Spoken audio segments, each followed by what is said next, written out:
Olá! A base desse vídeo é o livro de Biotecnologia Industrial, volume 1, onde iremos falar sobre o capítulo 3, Elementos de Genética de Micro-organismos.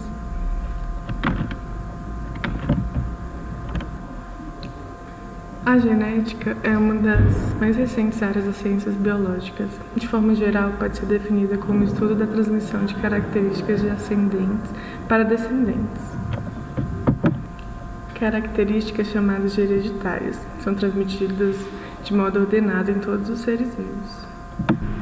A genética procura também explicar como ocorre a enorme variabilidade que pode ser observada entre e dentro das espécies. O material genético é constituído por DNA, onde a genética possui regras aplicáveis a plantas, animais e micro-organismos. É no DNA que estão as informações genéticas necessárias para a manutenção e sobrevivência das espécies. O estudo da genética através dos micro-organismos foi decisivo para o desenvolvimento desse estudo, devido a características como ciclo vital rápido, possibilidade de cultivo em grande número, requerendo pouco espaço e, portanto, mais economia. São menos complexos que plantas e animais e tornam o estudo mais fácil e elucidado. Graças a esses e outros parâmetros, o uso desses organismos em análise genética foi cada vez mais aprofundado. Com um grande interesse em investigação genética, modificações dos genes, diferentes características hereditárias, recombinações e mutações em geral, como será visto ao decorrer desse vídeo. Então vamos falar um pouquinho de mutação agora. A mutação, ela é qualquer tipo de alteração que vai acontecer no material genético de determinado organismo. E essa mutação ela é capaz de ser transmitida para seus descendentes. A mutação ela pode acontecer de várias formas, pode ser desde uma perda ou uma adição de um segmento de cromossomo, uma inversão ou então alteração no número de nucleotídeos, ou perder algum nucleotídeos. E esses são eventos raros que acontecem com diferentes frequências em diferentes genes, e eles acontecem ao acaso. A gente pode ter a multiplicação espontânea, né, que geralmente é ocasionada por alguns erros na duplicação do DNA, pode gerar diferentes estados tautoméricos nos nucleotídeos que vão formar aquele gene ali. Geralmente acontecem na presença de agentes mutagênicos que não são controlados, né? Alguns raios cósmicos, produtos químicos, entre outras. A frequência dela ela pode ser aumentada de acordo com a presença ou não dos agentes mutagênicos e a quantidade, né? O tempo de submissão a esses agentes. Alguns exemplos de agentes mutagênicos, né, são radiação ionizante, raios gamas, luz ultravioleta, alguns compostos químicos, entre outros. Então, os geneticistas usam esse tipo de agente para melhorar a variabilidade genética, né, usando a mutação como um método de melhorabilidade genética. Como as mutações espontâneas elas acontecem ao acaso, muitas vezes é importante empregar alguma técnica para que eu possa definir como que eu quero que ocorra a mutação. Então, agora, quando eu utilizo esse tipo de técnica, eu estou utilizando a mutação sítio-dirigida. Então, a mutação sítio-dirigida é um processo que passa por várias técnicas empíricas para dirigir a mutação. O que é isso? Eu determinar onde eu vou clivar o meu DNA, onde eu vou cortar, onde eu vou alterar para manter as características no meu mutante desejáveis. Os conhecimentos sobre essas técnicas foi um passo muito importante para a engenharia genética, para aprimorar as técnicas de mutação. Os micro-organismos, diferente de plantas e animais, eles são colônias que crescem em um meio sólido. Então, ele não é um indivíduo mutante, é uma colônia mutante. Então, como que acontece, né? Então, eu vou utilizar ali vou semear no meio, em uma diluição, o meu agente mutante, e todas as células que crescerem naquele meio ali serão células constituintes dessa colônia de clones. Então, os clones serão conjuntos de mutantes, organismos que tiveram alguma alteração no seu DNA, né, na sua estrutura. Aí desse jeito, quando eu faço esse tipo de aplicação, é mais fácil para mim distinguir os mutantes, né? Eu não preciso utilizar um microscópio para diferenciar o que é mutante e o que é original. Eu vou poder, né, olhar a olho nu, eu consigo observar qual que é a colônia mutante e qual que é a colônia original. Existe uma grande variedade de mutantes utilizados, né? São uma lista extensa. E tudo vai depender das características que eu quero, né? E para que tipo de estudo que eu vou utilizar aquela mutação.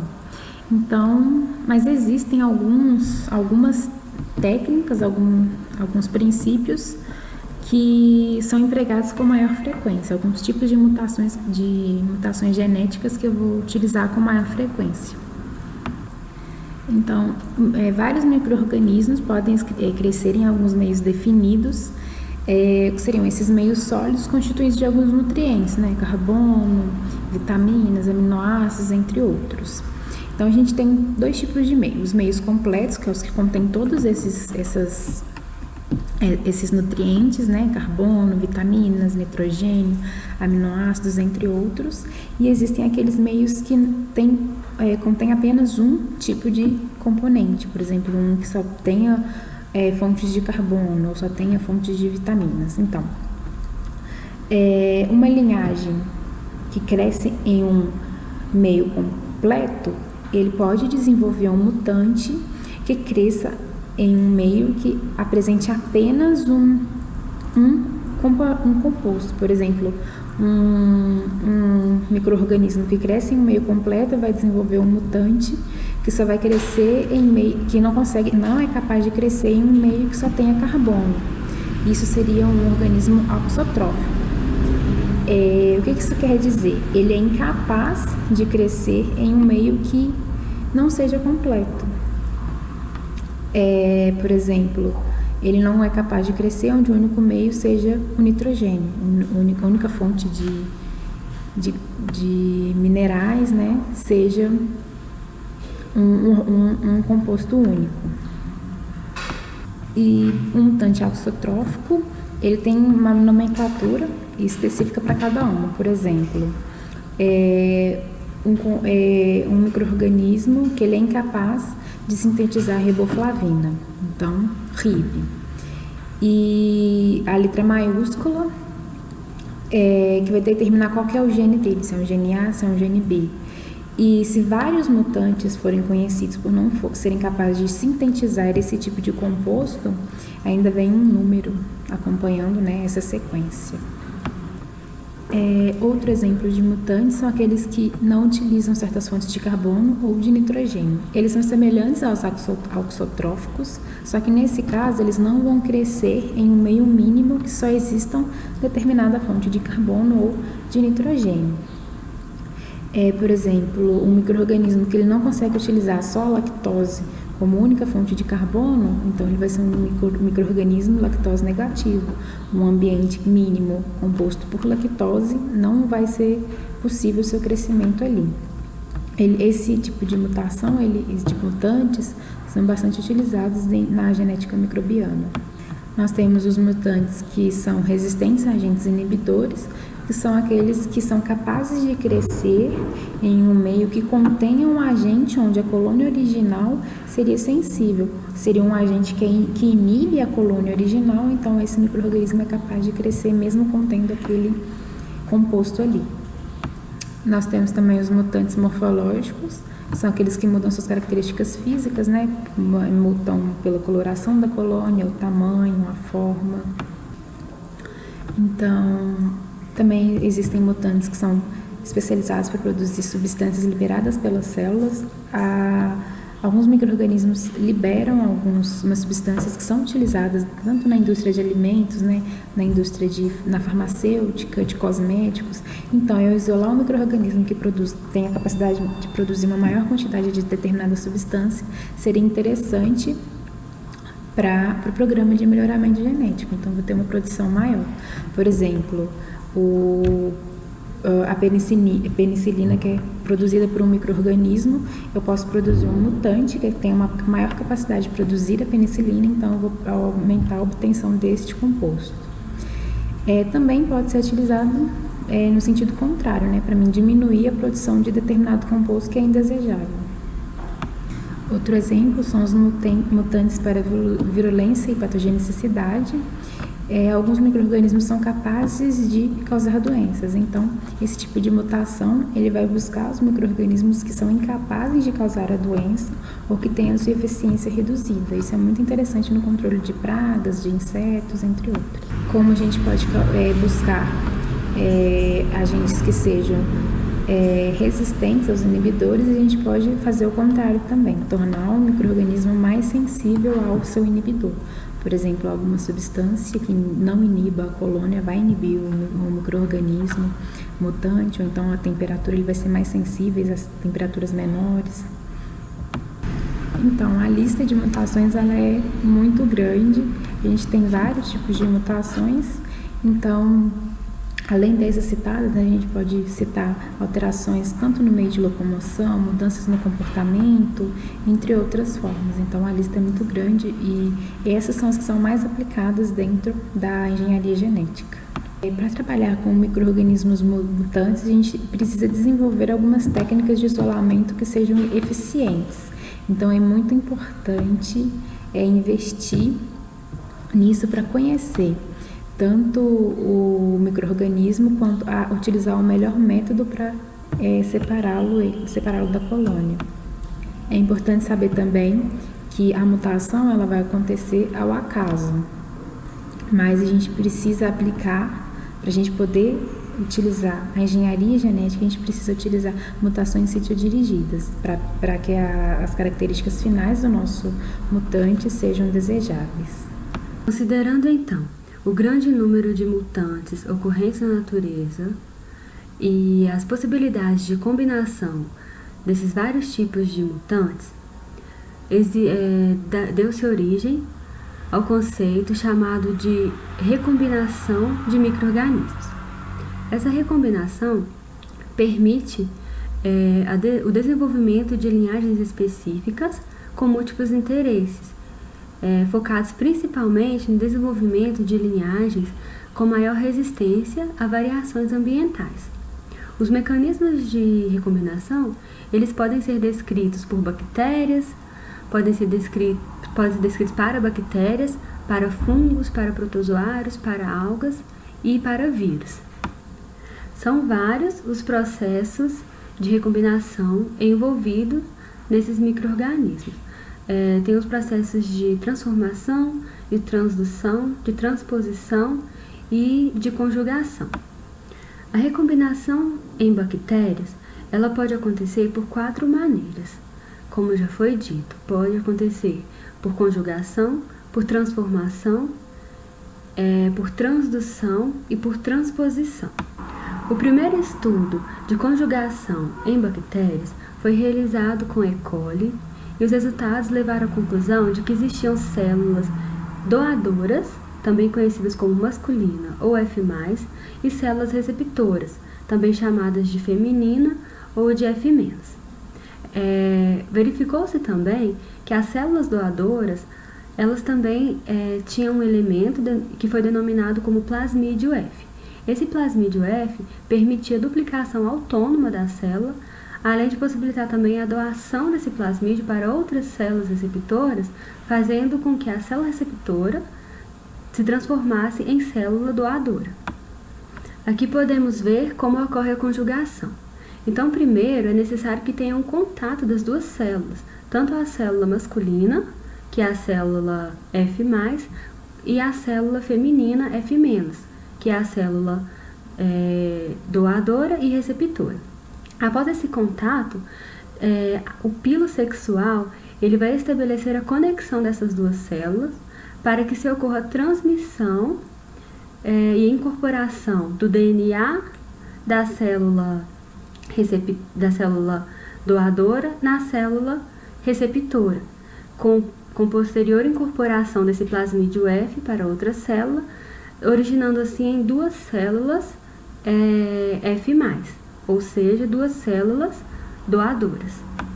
Com relação ao processo de transformação em bactérias, os estudos mostraram que não é necessário que exista um contato entre a célula receptora e a célula doadora, porque neste caso trata-se do contato do DNA de uma célula doadora com a célula receptora. Então, esse contato de DNA que dará origem às células modificadas, células descendentes modificadas. Então, para que ocorra a transformação em bactérias, deve-se ter uma célula doadora que deverá ser lisada para a exposição do DNA, que será denominado a partir de então DNA exógeno. Depois, deve-se fazer avaliação para a aptidão da célula receptora. Essa aptidão deve ser relacionada com a compatibilidade da célula receptora com o DNA da célula doadora e relações também de estágio de crescimento da célula doadora. A partir de então, deve haver a entrada e incorporação desse DNA na célula doadora. Essa incorporação permitirá que na próxima replicação o DNA seja recombinado, dando origem assim a descendentes melhoradas com maior resistência a diversos tipos de condições ambientais. A transdução em bactérias é um processo que envolve a contaminação ou injeção na célula doadora por um bacteriófago. Um bacteriófago é uma bactéria infectada por um vírus, então deve existir um bacteriófago ou fago que vai infectar ou vai incorporar o seu DNA em uma célula receptora. Existem 3 tipos de mecanismo de transdução: a transdução generalizada, a específica ou restrita e a abortiva. Uma vai se diferenciar da outra apenas pelos mecanismos de incorporação parcial ou total do DNA, ou seja, enquanto algumas células receptoras podem apenas incorporar partes do DNA do bacteriófago, outras células receptoras podem ter seu DNA substituído pelo DNA do bacteriófago. Aqui podemos ver como ocorre o processo de transdução. Tem a célula doadora e a partir de então o fago com seu DNA será injetado nessa célula através da capa proteica viral e ocorrerá a lise bacteriana e incorporação do DNA do fago ao DNA da célula doadora, ou incorporação ou substituição.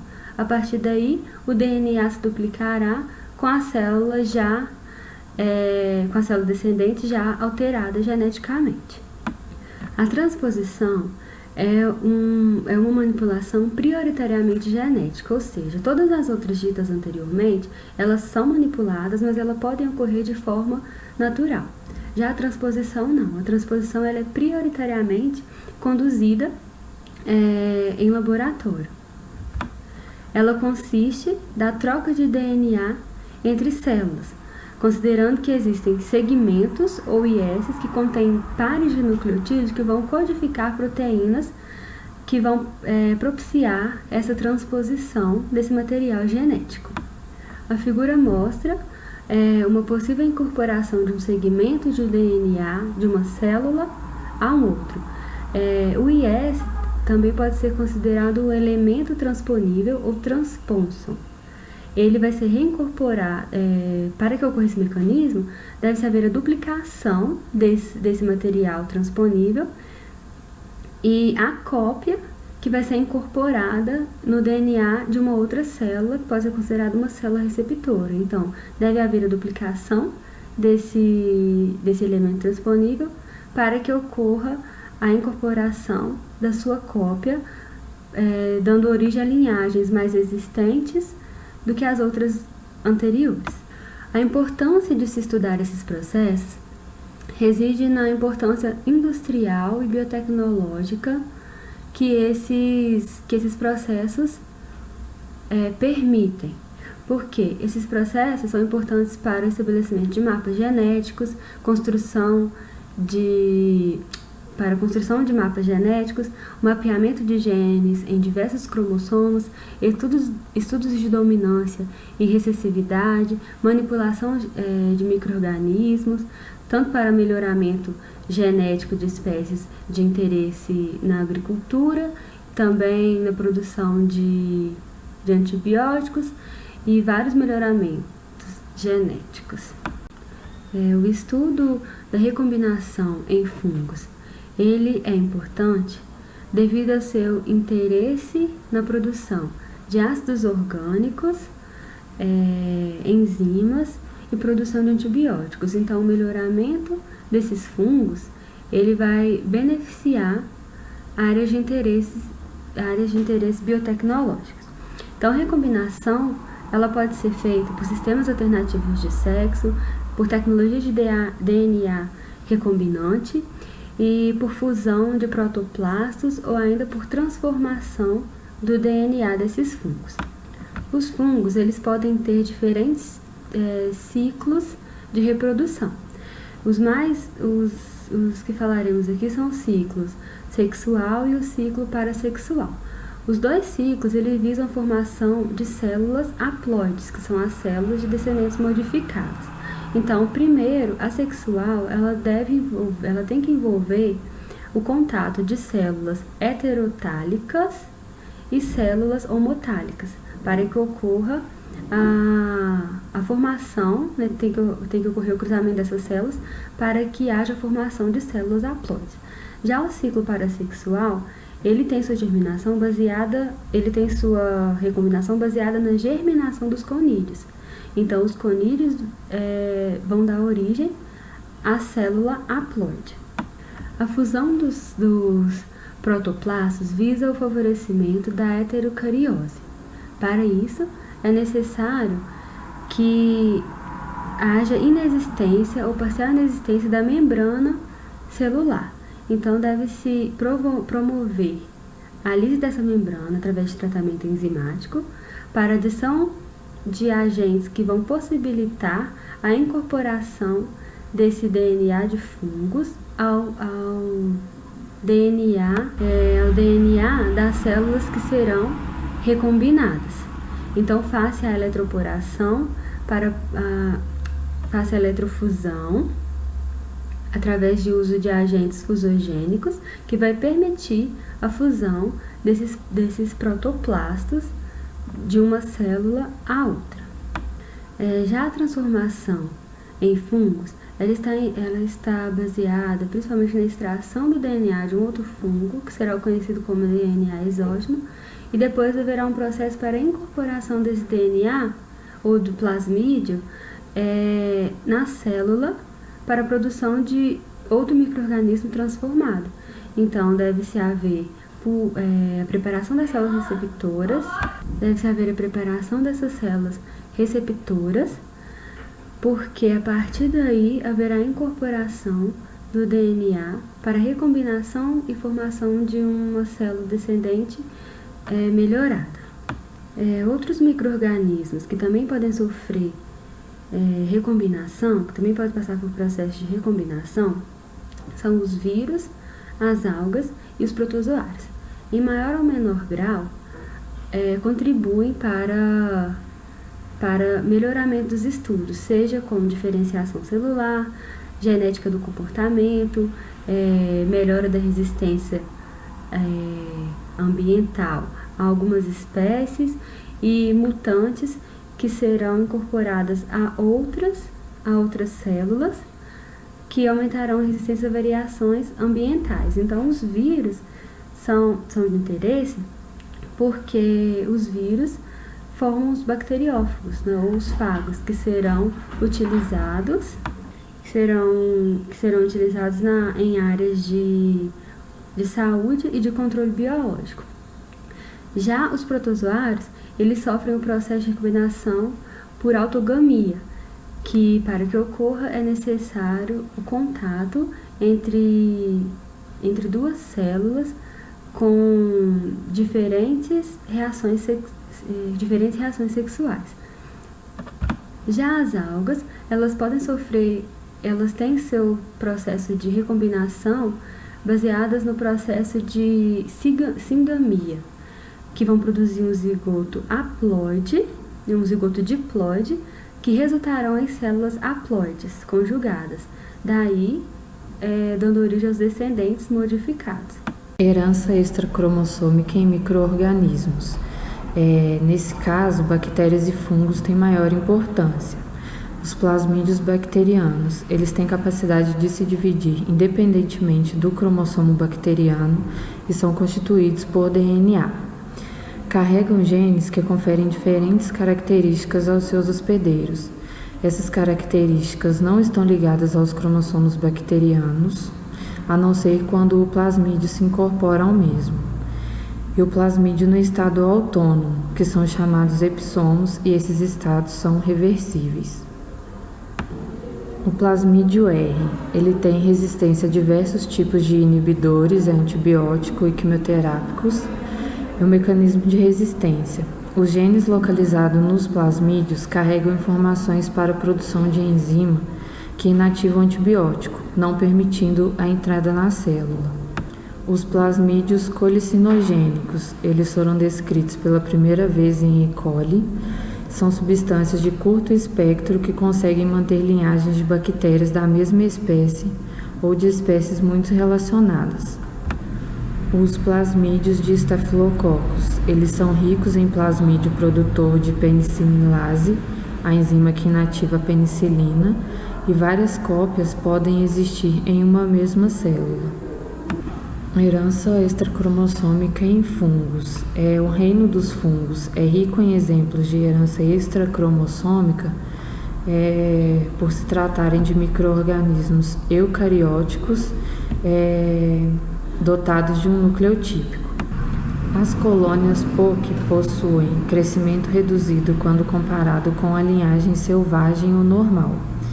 A linhagem mutante é herdada sempre que a linhagem mutante é usada como mãe, isto é, fornecedora de citoplasma e núcleo, ao contrário da linhagem pai, que só fornece núcleo para os descendentes. As colônias petit de leveduras, elas têm esse nome por se tratarem de colônias de tamanho pequeno, são colônias de Saccharomyces, elas têm capacidade de utilizar oxigênio por falta ou alteração de enzimas respiratórias, possuindo metabolismo anaeróbio. O cruzamento normal com o petit produz os 4 descendentes normais ou quantidades variáveis não mendelianas, chegando a 4 petits e nenhum normal. Os mutantes segregacionais é a mutação localizada no cromossomo e não constitui herança extracromossômica. Os neutros têm total falta de DNA mitocondrial e, assim cruzados com células normais, têm suas mitocôndrias normais estabelecidas. Os supressivos perdem em diferentes graus parte do DNA mitocondrial. E existem alguns critérios para estabelecer casos de herança cromossômica como cruzamentos recíprocos. Se uma linhagem mutante é usada como materna e a normal paterna e vice-versa, sempre o caráter da linhagem materna é o único a ser transmitido para a descendência. Segregações não mendelianas, cruzamento entre eucariotos via meiose, as segregações mendelianas do tipo 50% normal e 50% mutante não forem obtidas. O teste de heterocário para linhagem selvagem versus mutante. São combinados em um heterocário e os conídeos produzidos são analisados. As células que se multiplicam por fissão binária ou mitose e assim segregam, produzindo colônias com setores. Indução específica. Um composto químico produz alta frequência de um tipo mutante. A herança extracromossômica é responsável por isso.